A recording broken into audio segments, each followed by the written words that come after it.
Welcome to Blizzard Fire. We hope this video helps fire up your solution. In this video, I will show how to make an omelet on a non-stick pan full guide. Begin by cracking 2 to 3 eggs into a bowl and whisk until smooth. Add a splash of milk and a pinch of salt.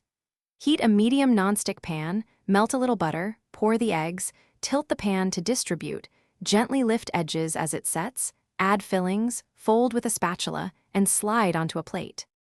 A few simple tools make a big difference when you cook an omelet on a non-stick pan. Use a silicone spatula to avoid scratching the surface and an 8 to 10 inch pan for perfect control. Keep a small bowl for whisking eggs and tasting, and have a pat of butter or oil prepped so you can add it right when the pan is hot.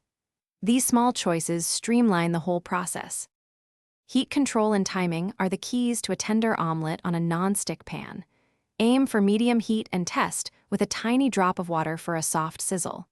Pour in the eggs and lift edges gently as they set to let uncooked egg flow underneath. Remove from heat while the center is slightly soft. Add fillings in the final 20 to 30 seconds, fold, and serve immediately for best. Thanks for watching. If you found this helpful, don't forget to like and subscribe.